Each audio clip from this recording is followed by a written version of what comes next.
White woman stole black CEO's seat moments later. Her jet waited for his command. Hello everyone. Before we begin today's video, I need your help. We've noticed that the channel is losing traction, and subscribing is one of the best ways you can help us. It's quick, free, and allows us to continue bringing you great content. Your support means everything. Let's keep this channel growing collectively. Where are you watching from? Drop your city or country in the comments below. Thank you very much. Now, let's get back to the story. Get up, you don't belong here. The words hit the cabin like a slap-sharp public and meant to humiliate. Every head in first class turned toward the sound. The woman standing in the aisle wore confidence like a weapon. Gold earrings, a Burberry coat, and a stare that had judged 1,000 people before breakfast. Heffinger pointed straight at him. Elijah Reed didn't move. He sat in seat 2A, calm and still, a man dressed simply in charcoal gray, holding a boarding pass that gleamed under the overhead light. No flashy watch, no assistant, no noise. Just composure, the kind that makes arrogance nervous. The woman's voice rose again. I said, get up. This section costs more than your entire outfit. A faint gasp came from across the aisle. A few passengers lowered their eyes, pretending to scroll their phones. Others watched, silent accomplices. The young flight attendant, Sophie, froze with the manifest in her hand. Ma'am, if you could please. No need to check. I know who belongs in first class, and it's not him. The sentence lingered in the air like smoke, ugly, confident, and familiar. Sophie hesitated, eyes darting to Elijah's pass that clearly read Seat 2A. But fear won, she said nothing. Elijah exhaled slowly, a quiet discipline shaped by years of similar moments. He remembered another time, 23 years old, told to wait outside a boardroom until the real partners arrived. That memory flashed, then vanished. The woman shoved her handbag onto the empty seat beside him. Security will handle this, she muttered. People like you always try to sneak in. The phrase people like you carried centuries behind it. The cabin tensed. The hum of the engines felt louder now, like the plane itself was holding its breath. Elijah turned his head slightly. His voice was calm, measured steel. Are you sure you're in the right story, ma'am? She blinked, thrown off for half a heartbeat. Then her chin lifted higher, refusing to lose control. Before we continue, where are you watching from? Drop your city or country in the comments below. And if you believe in dignity and justice, hit like and subscribe. These stories spark change, and we're glad you're here. Now, back to Elijah. Sophie whispered to her colleague, his ticket is real, quote. But it was too late. The woman was already waving for help. Security, remove this man from my seat, she barked. The aisle went silent, phones lifted, eyes widened, and Elijah Reed, still seated, didn't flinch because he knew something no one else on that plane did. This wasn't just her seat. This was his sky. The plane doors hissed shut. The sound felt final, like a courtroom gavel. Elijah Reed didn't move. He just sat there, still as stone, while the rest of first class pretended not to see what had just happened. The woman, Margaret Holmes, adjusted her pearl necklace with the kind of grace that always follows cruelty. She had no idea that the man she just humiliated owned the private jet company contracted to manage this very flight. Elijah's face was unreadable. The years had trained him for this, the micro-hesitations, the scanning eyes, the invisible wall between belonging and being tolerated. He'd built his life climbing that wall one insult at a time. He opened his tablet, the glow reflecting off his calm expression. No news apps, no entertainment, just the Skyline internal portal, his company. But today he was flying under a different name. He wanted to see what ordinary passengers endured. Sophie, the attendant, returned with a forced smile. Sir, I'm afraid there's been a mix-up. Would you mind waiting while we verify? Elijah met her eyes. Tone even. Take your time. I'm not in a hurry. Something in his voice unsettled her, too controlled, too certain. She nodded and retreated down the aisle. Margaret laughed softly, loud enough for others to hear. See? He knows he shouldn't be here. Across the cabin, a young woman in a trainee uniform, Nina, typed quietly into her handheld device, her brows furrowed. Seat 2A was indeed assigned to Elijah Reed. Her screen didn't lie. She looked up, ready to speak, but her supervisor shook her head. Don't. Elijah adjusted his cuffs, his movements deliberate, unbothered. To him, this wasn't an ambush, it was a test. 15 minutes ago, he'd walked through the gate like everyone else. No escort, no nameplate. Just another traveler in a dark suit carrying silence as armor. In his mind echoed the same thought that started this experiment. If the system still breaks when I'm silent, then it's not the system. It's the people running it. Margaret leaned toward a fellow passenger, whispering, "They'll let anyone up here now. Standards are gone." The man beside her chuckled, complicit. The laughter floated through the cabin like smoke, thin, toxic, and hard to ignore. Elijah glanced at the window where the late afternoon sun streaked gold across the tarmac. He caught his reflection in the glass, the calm before a storm he'd seen too many times before. He tapped a message to himself. Protocol Delta observation phase complete. Then he sat back, eyes half closed, letting their arrogance fill the silence. Because in his world, patience wasn't surrender. It was strategy. The aircraft began its slow taxi toward the runway. But the air in first class was already turbulent. Margaret's voice carried loud enough to remind everyone who she thought she was. "I can't believe they let this happen. It's disgraceful." She said it to no one, and everyone at once, her words slicing through the recycled air like gossip turned weapon. The man beside her, a middle-aged consultant in a gray blazer, chuckled. "Yeah, you'd think they'd screen passengers better." Sophie, the attendant, returned. Her smile was thinner now, stretched between professionalism and fear. "Mr. Reed, I've checked with the system, but the seat appears duplicated. I'm so sorry." "Duplicated?" Margaret echoed. "That's a polite way to say he doesn't belong." Elijah looked up from his tablet, calm, unmoved. "I'll wait for clarity," he said softly. "Mistakes happen." That tone even, composed, infuriated Margaret more than defiance ever could. She leaned closer, lowering her voice, but not her venom. "Don't make this harder for yourself, sweetheart. They'll escort you soon enough." Quote, Sophia's radio buzzed. A male voice crackled. "Confirm incident in cabin 1. Possible unauthorized passenger." She swallowed hard. "Copy." A ripple moved through the seats, people turning subtly, pretending to check their screens while sneaking glances. The young trainee, Nina, hesitated again. The manifest on her tablet glowed like truth waiting to be spoken. Seat 2A, Elijah Reed. Her supervisor caught her eye and mouthed one word. "Quiet." Elijah sensed it all without turning his head. The glances, the whispers, the subtle choreography of bias. It was a dance he knew by heart. 15 years ago, he'd sat in another seat, a job interview at a corporate airline where the recruiter said, "You've got the credentials, but we're looking for a certain image." He'd smiled then, too. The same controlled, knowing smile. Now, across from him, Margaret tapped her nails on the armrest, sharp, impatient clicks marking time. "Unbelievable," she muttered. "This entire industry's going downhill." Her friend laughed.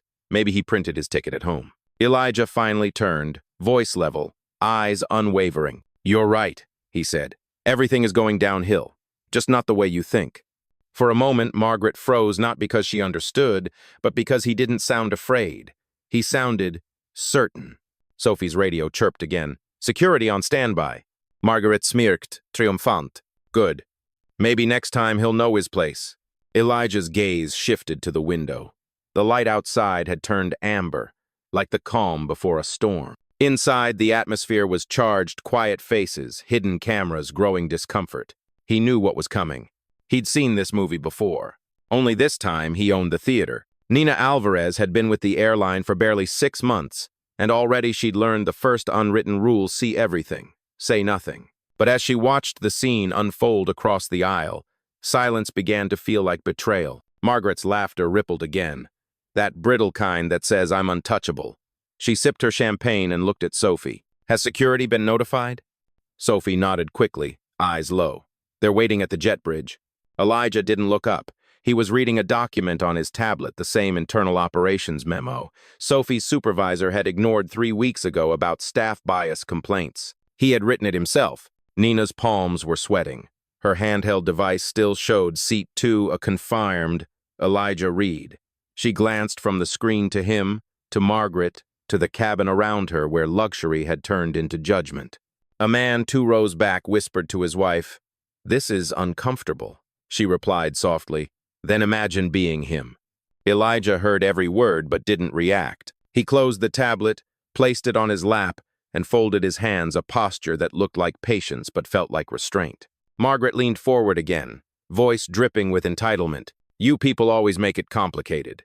That phrase, "you people," pulled Nina's gaze up like a trigger.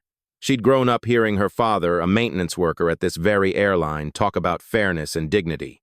He'd been passed over for a promotion 3 times because he didn't fit the image. Quote. Her throat tightened. She looked at Sophie, who was pretending to review safety notes just to avoid eye contact. The entire cabin was pretending. Nina took a small breath, stepped closer, and said softly but clear enough to be heard, "His ticket isn't fake." Margaret's head snapped toward her. "Excuse me?" Nina held her ground. "The manifest lists him in seat 2A. There's no duplicate, no error." A hush rolled through the aisle. Sophie froze, torn between duty and fear. Margaret laughed, brittle and cruel. "Oh, honey, you're new here. You don't understand how these systems work." Nina didn't blink. "I understand numbers and names." She turned slightly, her voice trembling but steady. "And I know what bias looks like." The man in the gray blazer muttered, "Here we go, another activist." But no one joined him. The air had shifted. Elijah looked up for the first time in minutes, his eyes calm, centered on Nina. Just one nod gratitude without words. Margaret scoffed, rolling her eyes towards Sophie. "Train your staff better. She's embarrassing your airline." Sophie tried to speak but couldn't. Her radio crackled again. "Security approaching cabin."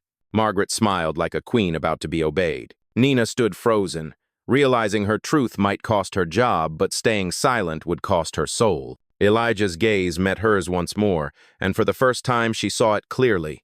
He wasn't just calm, he was in control. The curtain between first class and business rustled as 2 security officers entered the cabin. Their Navy uniforms carried authority, but their eyes carried hesitation. The lead officer, a tall man named Peterson, scanned the scene, the woman clutching her pearls, the silent man in seat 2A, the nervous attendants, and drew the wrong conclusion before anyone spoke. "Sir, we've had a complaint," he said firmly. "I'm going to need to see your ticket." Elijah offered it without a word. His movement was calm, deliberate, as if he'd rehearsed this confrontation his entire life. Peterson glanced at the pass, then at Margaret. She nodded like a conductor cueing an orchestra.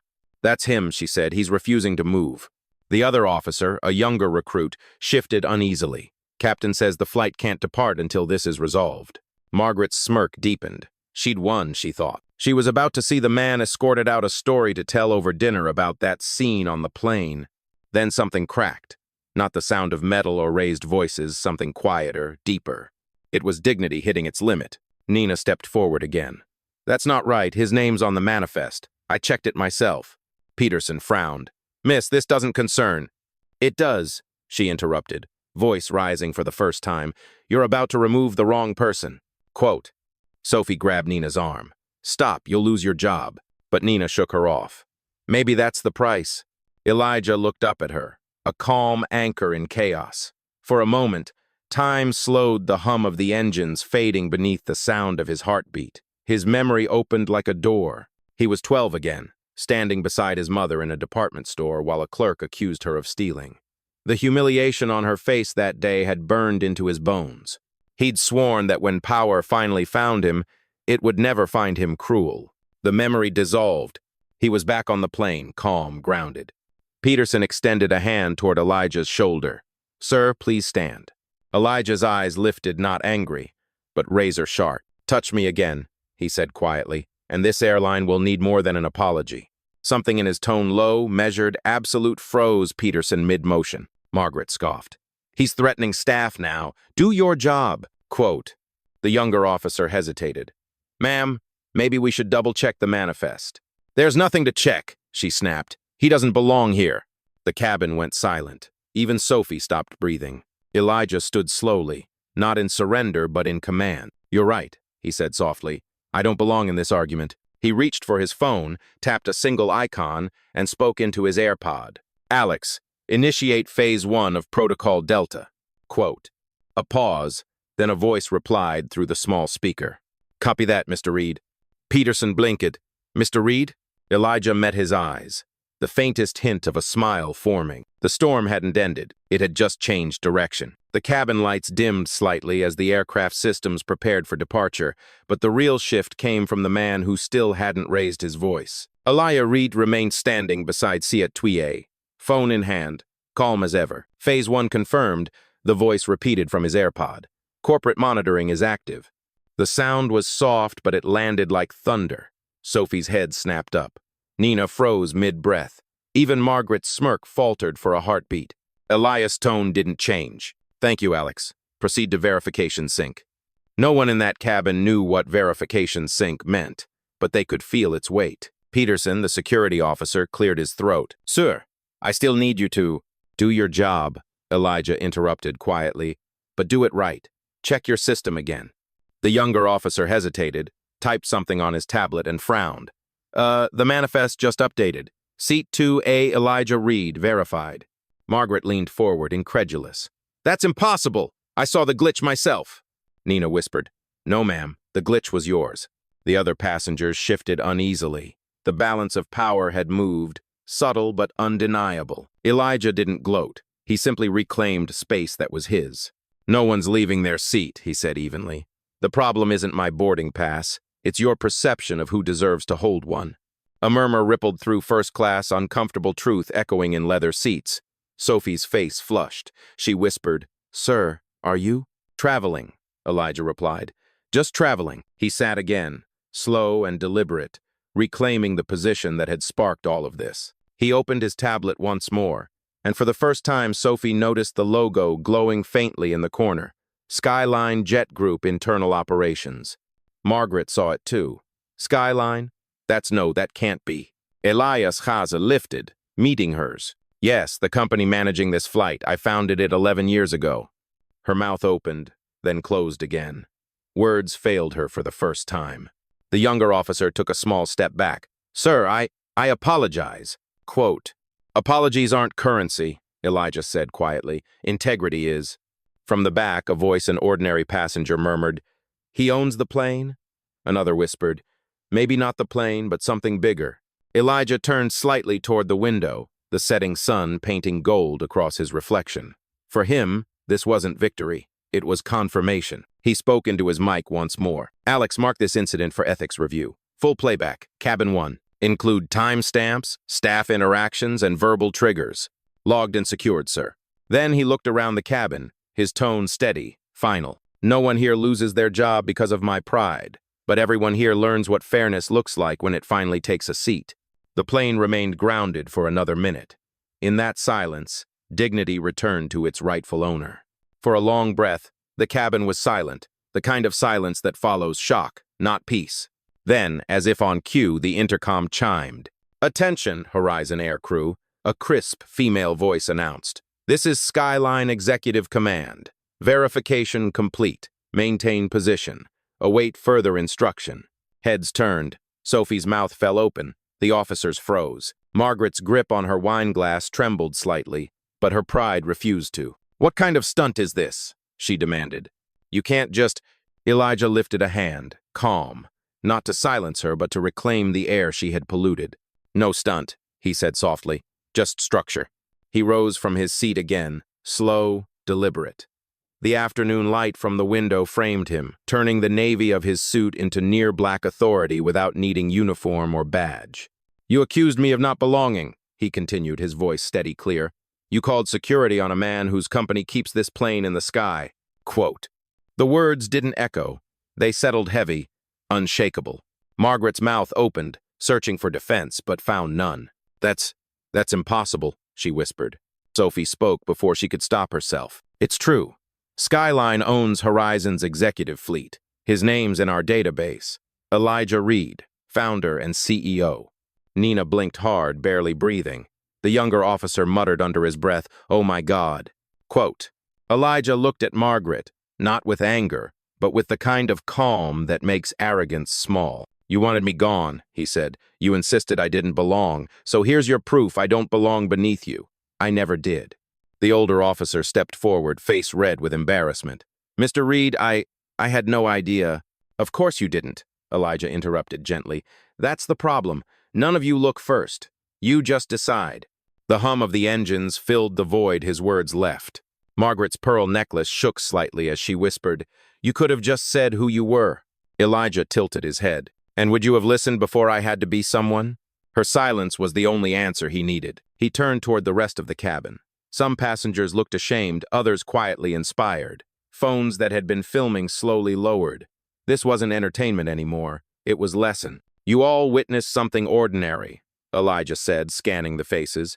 That's what makes it dangerous. Nina's eyes glistened, her voice barely above a whisper. "Sir, thank you for not staying silent." Elijah offered the faintest smile. Silence is only golden when justice is already loud. Then he looked back at Margaret, his tone not vengeful, just final. "You called for security. I called for accountability." The line hit like gravity, quiet but absolute. And for the first time since she boarded, Margaret Holmes had nothing left to say. The next sound that filled the cabin wasn't applause. It was the soft ding of a system override.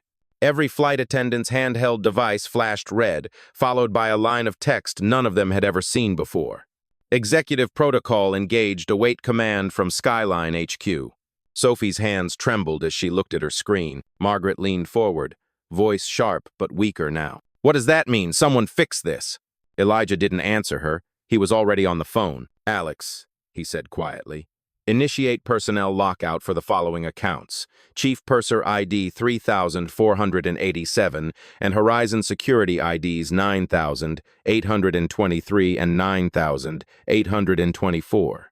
"Confirmed," came the calm voice on the other end. A second later, Peterson's badge beeped and went dark. The younger officers did the same. Both men stared down at their scanners, confused, realizing they no longer had access to the aircraft systems. What just happened?" Peterson stammered. Elijah looked at him, steady as ever. "Accountability," he said. "Effective immediately." Margaret's voice cracked as she half laughed, half snapped. "You can't just fire people mid-flight."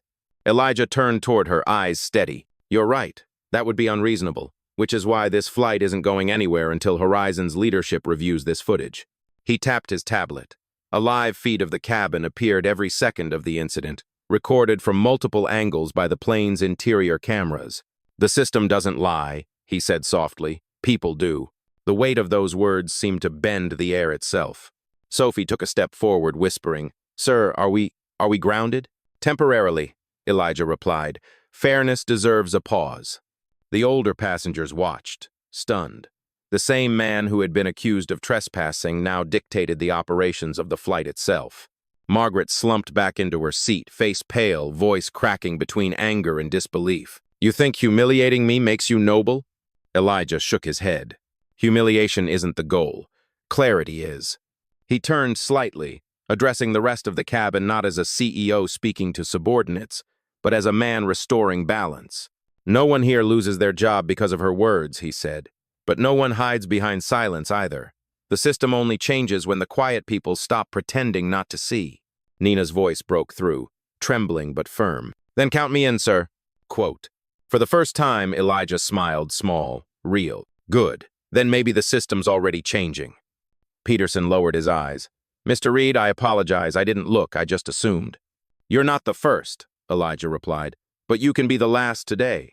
The tension began to fade, replaced by something else, a collective exhale, the weight of recognition. Outside the window, the runway lights shimmered in the dusk. Inside, the hierarchy had collapsed, not from shouting, but from truth, quietly reclaiming its space. Justice, for once, sat in seat 2A. The cabin had gone utterly still. You could hear the hum of the ventilation, the slow pulse of an aircraft waiting for permission to move. But everyone inside knew the real clearance now came from him. Elijah Reed stood in the narrow aisle, composed, precise, his voice carrying more weight than any captain's order. "Alex," he said into his mic, "notify Horizon leadership that this flight is suspended pending internal review. I'll debrief personally when we land." "Understood, Mr. Reed. Your private jet is prepped at Gate 9. A murmur rippled through first class.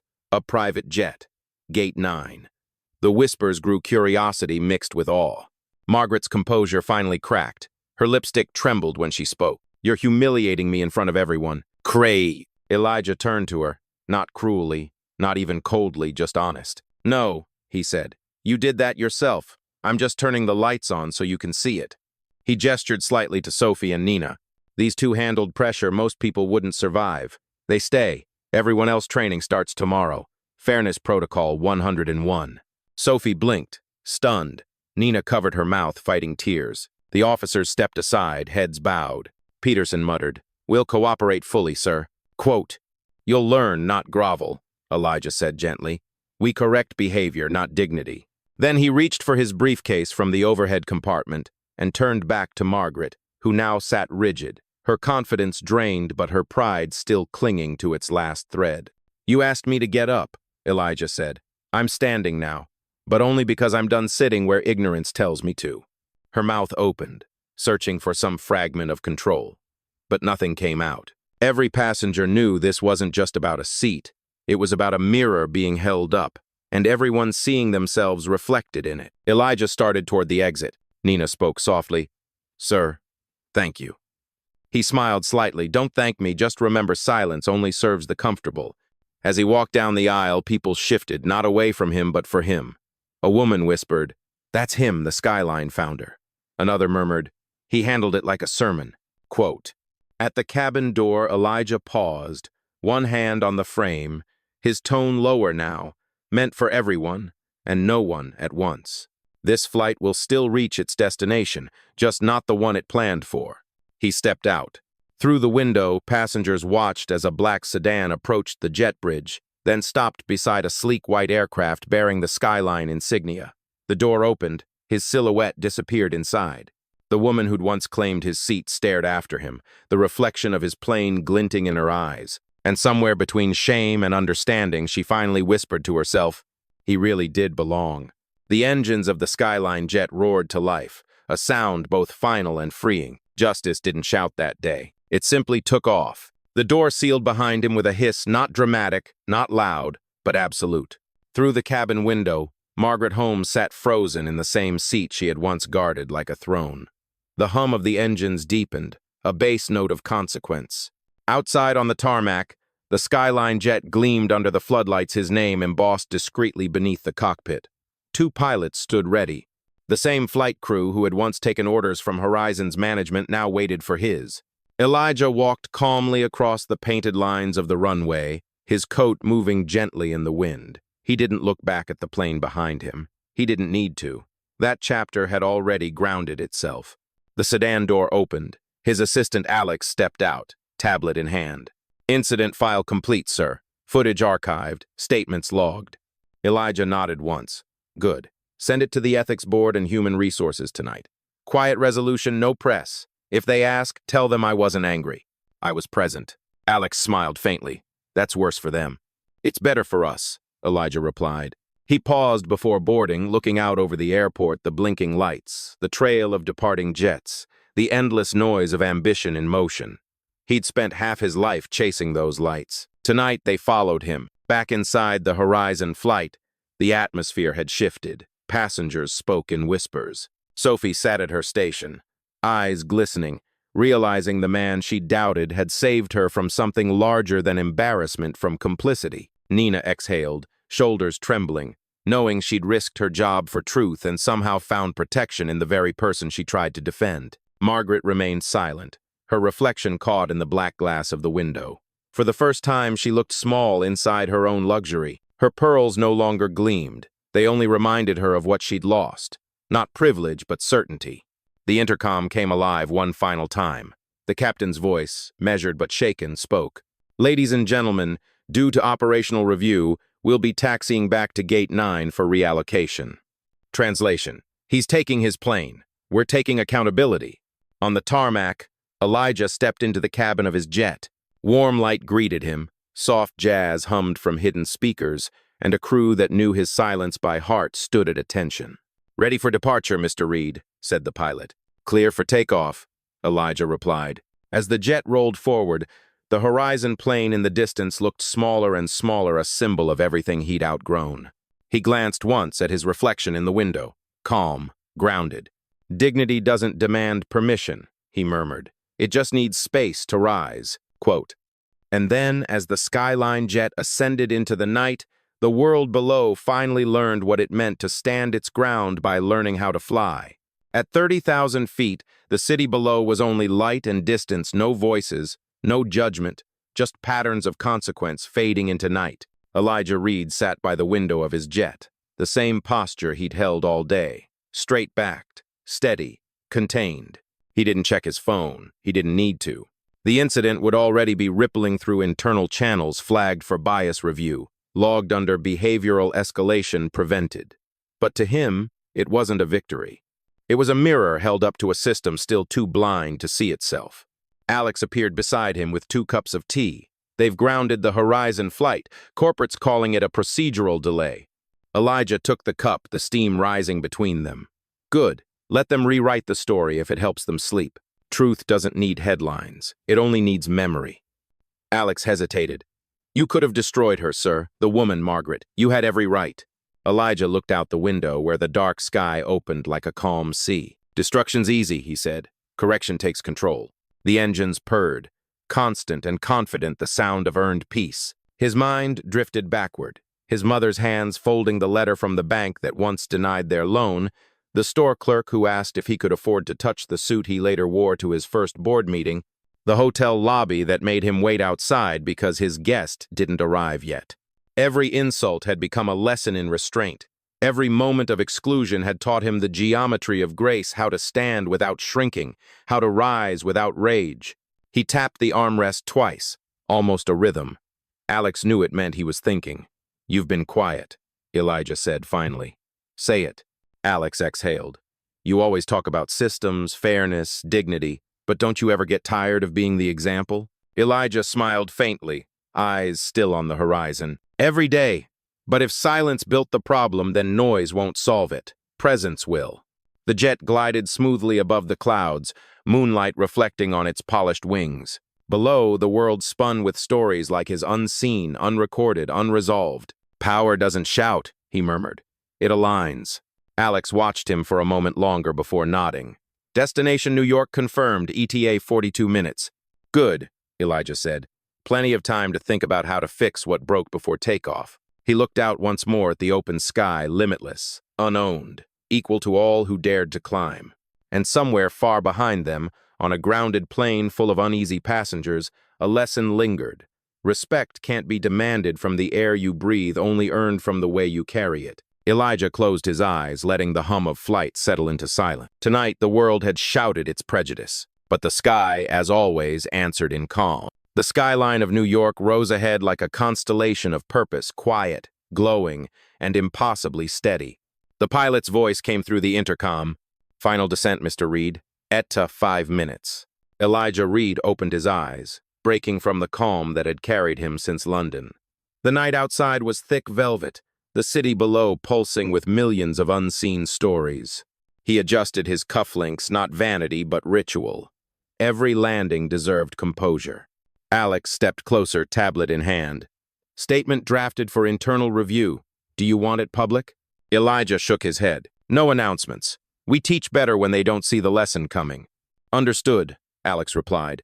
The jet descended through thin clouds, city lights scattering across his reflection like fragments of every life that had doubted him. He didn't resent them. Resentment burns fuel too fast, and he had learned long ago that altitude requires efficiency. He opened his notebook and wrote a single line. Power never proves itself. It simply stays true when tested. Then he closed it, letting the hum of the engines finish the thought. When the plane touched down, the wheels kissed the runway with the softness of restraint. No drama, no applause, just precision. The kind he lived by. A waiting car approached the hangar, headlights cutting through the mist. Alex handed him his coat. You handled it perfectly, sir. Elijah smiled slightly. No, Alex, I handled it quietly. That's different. Quote. As he stepped out into the night, the wind carried the faint scent of jet fuel and rain reminders of motion, of things that refused to stay grounded. Behind him, the skyline logo shimmered on the fuselage, a silver signature against the dark. He looked up once more at the endless black sky. It wasn't an arena anymore. It was home. They'll forget my name in a week, he said softly, but maybe they'll remember how calm looked when it refused to bend. Alex hesitated. And the woman? Elijah's eyes stayed on the horizon. She'll travel again. Maybe next time she'll notice who's sitting beside her before deciding who belongs. The car door opened. He paused at the threshold and spoke one final line, quiet, measured, carved in truth. I didn't raise my voice. I raised the standard. Then the door shut, and the sedan rolled away, disappearing into the silver fog. Back at Gate 9, a cleaning crew entered the Horizon jet. On the armrest of Seat 2A, someone had left a folded boarding pass, edges worn, name bold, Elijah Reed. And beneath it, a note in neat handwriting, unsigned but unmistakably his. For whoever sits here next, don't lower yourself to fit the seat. Make the seat rise to meet you. The camera would linger there in silence. The lights fade. Justice doesn't always echo. Sometimes it just lands perfectly.